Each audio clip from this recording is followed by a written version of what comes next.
La política internacional. No debería olvidársenos que México es un país gigantesco y además por donde está ubicado es fundamental para el cuadro en América Latina y el Caribe. Si uno pudiera hablar de los dos hemisferios en relación con América, qué duda cabe que así como Brasil es el gigante del sur, México es el gigante del norte.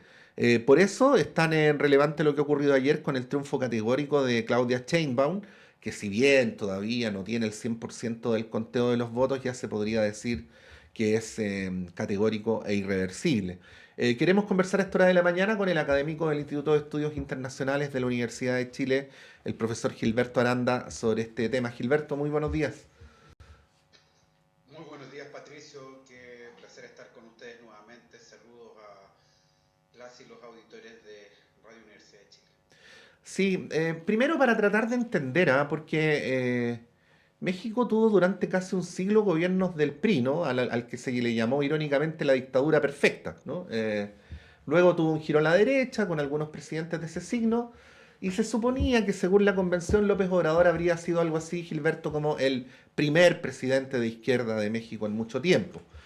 Ahora viene una sucesión, pero en un país que no está exento de convulsiones. ¿Qué es lo que ayuda a explicar un resultado tan claro como el que aparentemente estamos teniendo? Bueno, desde luego estamos hablando de una elección que me parece que ya está casi definida en la vertiente presidencial y también del gobierno de la Ciudad de México, que da por ganadora Morena, este novedoso partido 2018 que aparece en el firmamento reivindicando algunas banderas del viejo PRI, particularmente Lázaro Cárdenas, que aun cuando no militó en el PRI era del mismo grupo, ¿no? Ujú.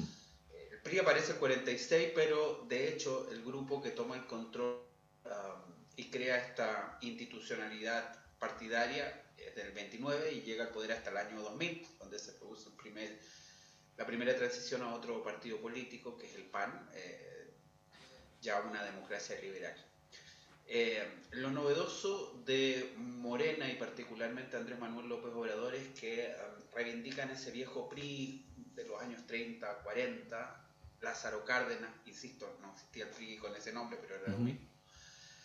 Eh, y ciertamente la figura de Lázaro Cárdenas explica gran parte, pero yo diría no todo el triunfo. Lázaro Cárdenas, o perdone, Andrés Manuel López Obrador se Sí. impuso con el 53% de los votos y Claudia Sheinbaum lo está haciendo con el rol de un 57%, es decir, subió.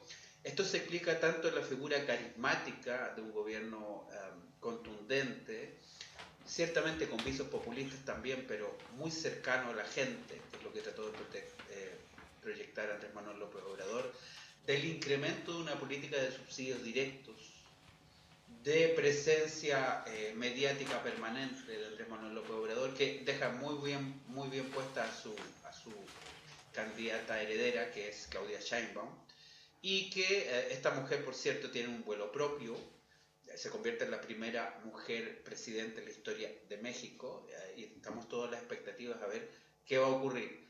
De todas maneras, hay algunas dudas.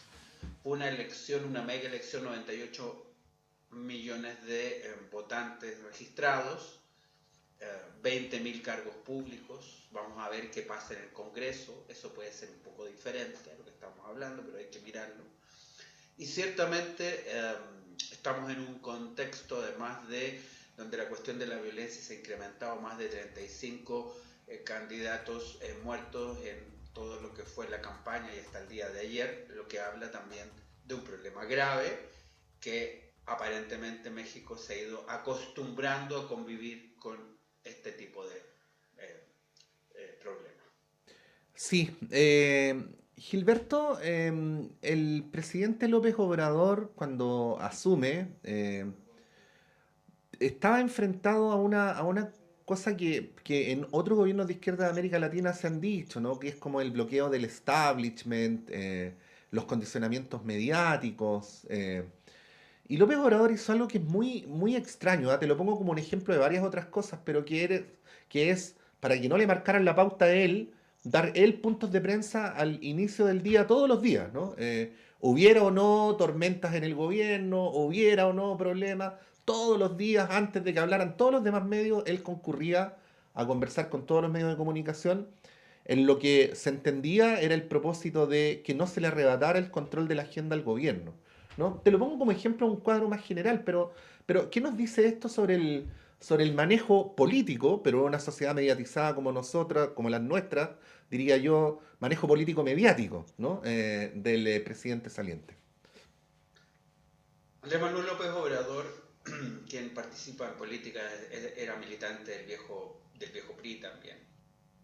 Posteriormente el PRD y termina en la Fundación 2018 de Morena, tiene muchos costados y su gobierno exhibe un legado positivo de cara a los votantes, que duda cabe. Y por cierto, los analistas políticos podemos colocar bemoles en distintos lugares. Por ejemplo, podemos hablar en otro momento de la política de seguridad, si te interesa, o también del tema de la participación de las Fuerzas Armadas, que aquí llamaría la atención y particularmente un gobierno de izquierda en distintos aspectos de la vida. Pero ciertamente su manejo mediático es una de las enseñas que lo identifican. Lo que hace es alusión en lo que se llama coloquialmente en México la mañanera, que era muy temprano, antes de las 8, encontrarse con los medios para comentar y explicar las políticas públicas. Eso sin lugar a dudas fue un acierto de cara, tal como lo mencionas, a no dejar espacio a que los medios impusieran una agenda, en medios que le fueron en una parte importante adversos. Yo no diría todo, una parte importante adverso. López Obrador proviene del establishment político, no hay que olvidarlo. Lo que pasa es que, de alguna manera, y en ese sentido es un poco distinto Claudia Sheinbaum, que podemos hablar también de ella, de su trayectoria. Lo que pasa es que en algún momento se va divorciando tanto del viejo partido, cuando se crea el primer partido de izquierda, con ese nombre, el PRD, por allá por el 88, con un descendiente, Lázaro Cárdenas, Cuauhtémoc Cárdenas, y posteriormente, después de dos intentonas no exitosas para la presidencia de la República en 2006 y en 2018, decide empezar a constituir su propia plataforma de izquierda, Morena, que se reivindica como de izquierdas. Ciertamente se trata entonces de un presidente mediático que ha logrado grados de proximidad con la gente que en general cualquier político le envidiaría, y en este contexto, más políticas sociales, más políticas de subsidio directo, ha logrado este buen resultado para su heredera, que también, insisto, es mérito propio de la heredera, y deja un país con un rango de aprobación que hoy día me parece al menos llamativo para una buena parte de los gobiernos de América Latina, que en general lo que han experimentado es una alternancia inmediata del poder. Acá tenemos una continuidad entre Andrés Manuel López Obrador y Claudia Sheinbaum, que no se daba en México hace unos años. La última fue entre el 2000, de Fox a Calderón en la primera década del siglo XXI, y después de eso no lo habíamos tenido. Gilberto, danos un segundo porque tenemos algunos reportes de que no te están escuchando bien. Así es que te vamos a llamar por teléfono, porque lo que realmente importa es escucharte lo más claramente posible y seguimos en poquitos segundos con la entrevista. Así que atento ahí a tu teléfono que va a sonar De en el acuerdo, acto, ¿ya? estoy pendiente. Perfecto. Estamos con Gilberto Aranda a esta hora de la mañana, analizando lo que ha ocurrido con esta elección en México. Recordemos, hay una proyección, lo decía también Claudio temprano. México es un país tan gigantesco que el conteo de votos no es una cosa tan sencilla que en países con un territorio más acotado, pero según las proyecciones ha ganado la presidenta con un 60% de los votos. Eso es un número gigantesco en cualquier democracia. Recordemos que la vez que un presidente en primera vuelta en Chile, luego de la dictadura, ganó con mayor porcentaje de votos fue el presidente Frei Ruiz-Tagle en diciembre del 93 con una cifra que ni siquiera se acerca a esta del 60%, que es un número realmente significativo. Estamos con Gilberto de nuevo en línea. Gilberto, ¿me escuchas? Sí, le escucho. Bueno, a propósito de lo que tú decías, ¿ah? No hay que perder de vista aquello porque existe una tentación, un poco por desconocimiento, quizás también por un poco de machismo, de presentar a la presidenta electa de México como una delfín del presidente saliente, pero bueno, hablemos de su trayectoria y también para situarla. ¿Ah? ¿Qué paralelos podríamos hacer respecto al tipo de liderazgo y también respecto a las miradas de carácter político e ideológico de López Obrador? ¿Del tipo de liderazgo de Claudia o Sí, del sí, liderazgo sí, sí. ideológico de López Obrador? ¿Un contrapunto, tal vez? Exacto, sí. Sí, mira, Podría ser desde didáctico, ¿no? luego, sí, definitivamente estamos hablando en el caso de López Obrador de un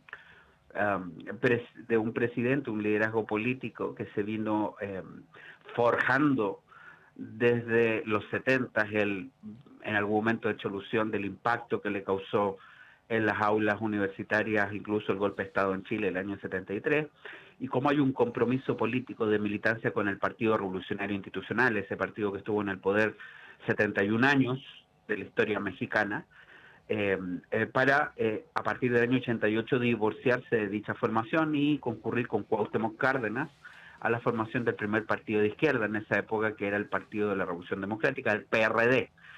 Se trata de un liderazgo carismático, personalista.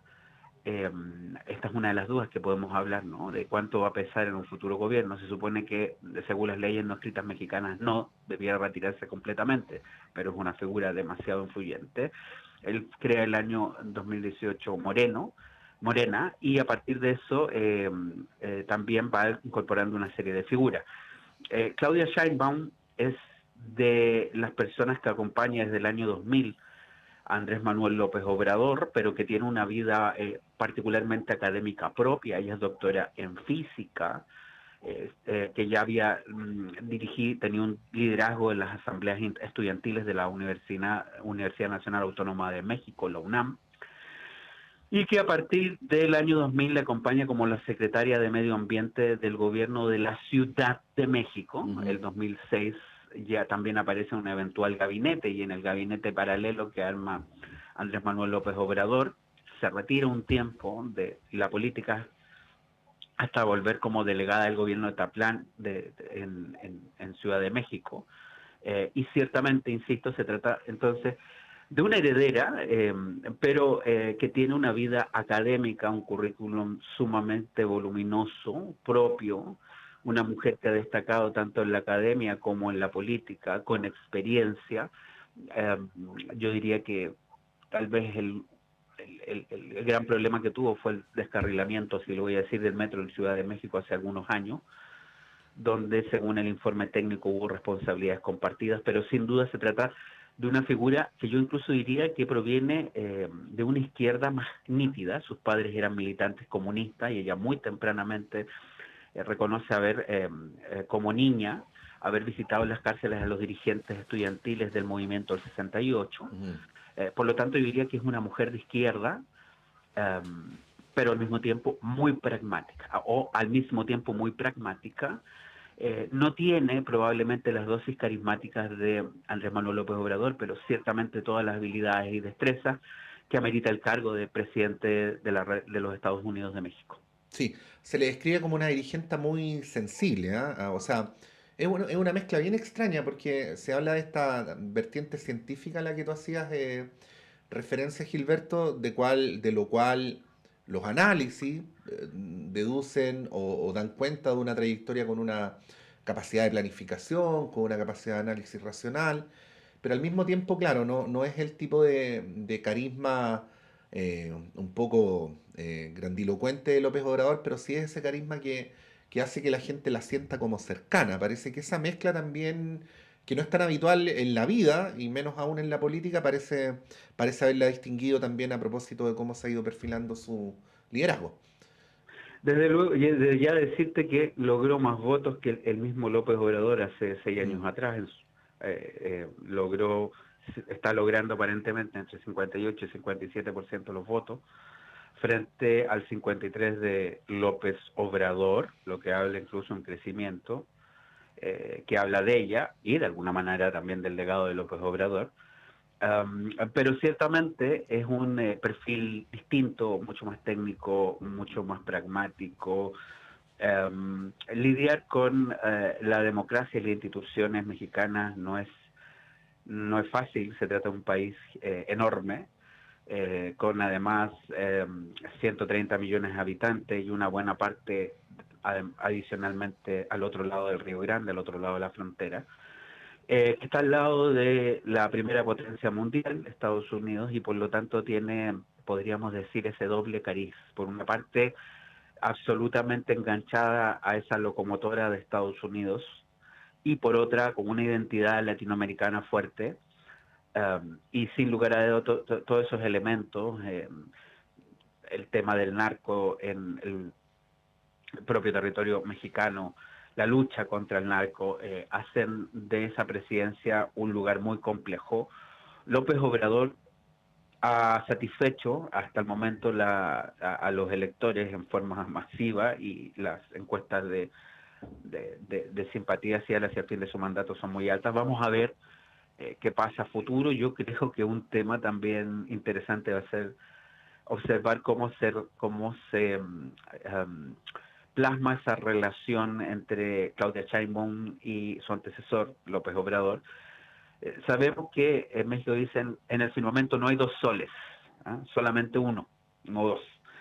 Ha sido un poco la regla desde que llegó el PRI al poder, y particularmente a partir de Lázaro Cárdenas, en los 30, ¿no? El gobernante saliente no se inmiscuye ni participa en la vida política, pero López Obrador es una fuerza de la naturaleza, y vamos a ver si es capaz él mismo de apartarse completamente de la escena pública, o de alguna manera de tarde en tarde lo vemos dando su opinión, que ha sido lo que, no solamente en la mañanera, lo que ocurrió en los últimos 20 años de la historia mexicana. Sí, bueno, ya vemos lo que ha pasado con otros gobiernos, entre comillas, progresistas de América Latina, lo que pasó con Lenín Moreno respecto a Rafael Correa, lo que pasó con Luis Arce respecto a Evo Morales, o si quieren verlo de otro modo, de Evo Morales respecto a Luis Arce, da lo mismo, es lo que quiero explicar, y bueno, las evidentes dificultades que tuvo la relación Alberto Fernández-Cristina cuando se invierte quién es el número uno y quién es el número dos. Sí. Gilberto, no podemos dejar fuera un tema que quizás nos da muchos elementos para la realidad coyuntural política chilena, que es el de la seguridad pública, ¿no?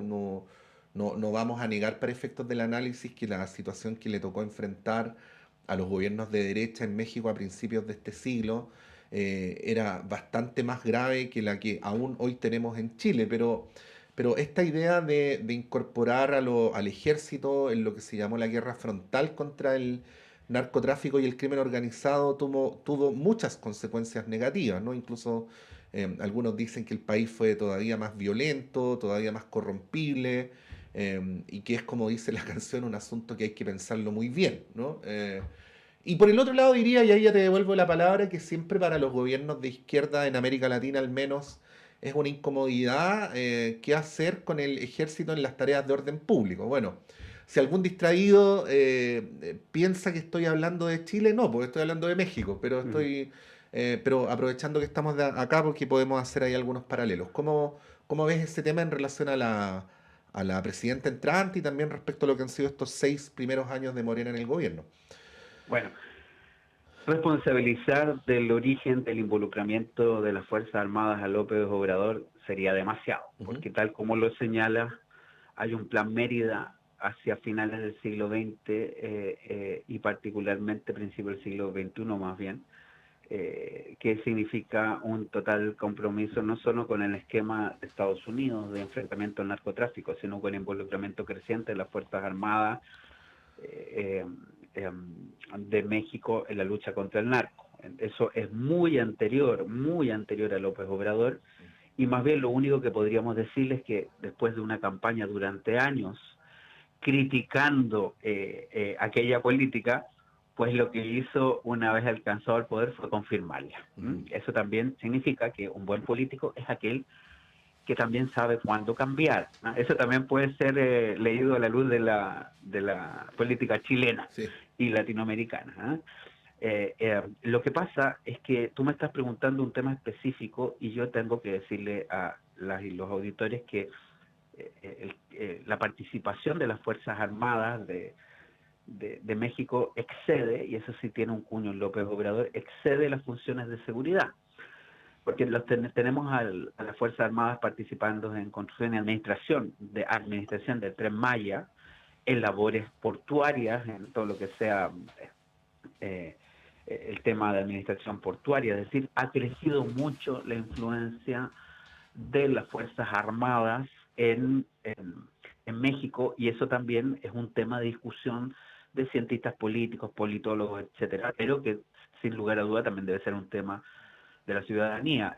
Cuando las Fuerzas Armadas son multifuncionales, ¿a qué otras tareas se les puede encomendar, además de sus clásicas funciones de defensa respecto a amenazas externas? ¿Qué otras funciones? Sabemos que cuando asumen muchas funciones también hay riesgo. Por eso es importante que no exista la polivalencia ni la multifuncionalidad, sino que tener planes claros, consensuados en la clase política respecto a cuáles son los niveles de participación. En el caso de México, tendría que decir que en general hay una alta coincidencia de la clase política, incluyendo Morena, que en la actual situación de inseguridad pública, producto del crecimiento del narco, la participación de las Fuerzas Armadas se hace absolutamente necesaria. Insisto, no es lo que dijo Andrés Manuel López Obrador durante todos sus años de candidato, pero es lo que confirmó una vez llegado a la presidencia, y ciertamente es un, es un problema, un desafío gigantesco, una amenaza gigantesca para México, que no logró resolverse, como muestra los 35, además, candidatos muertos en lo que fue esta campaña, más hasta el día de ayer, ¿no? El día de ayer murieron 2 más. Es decir, se trata de un grado de violencia absolutamente preocupante. Bueno, gran tema, México, gran país, entrañable país. Así es que uno siempre le desea lo mejor a esa gran patria latinoamericana. Gilberto Aranda, muchas gracias por esta conversación. Vamos a seguir, por supuesto, el conteo de los votos, pero que insistimos ya es irreversible. Y también el derrotero que toma la política mexicana, que como decíamos es tan relevante para el conjunto del continente. Que estén muy bien y que tengas una buena semana Muchas gracias también. a ustedes, buenos días. Sí, gracias Gilberto. Ahí estaba el académico del Instituto de Estudios Internacionales dando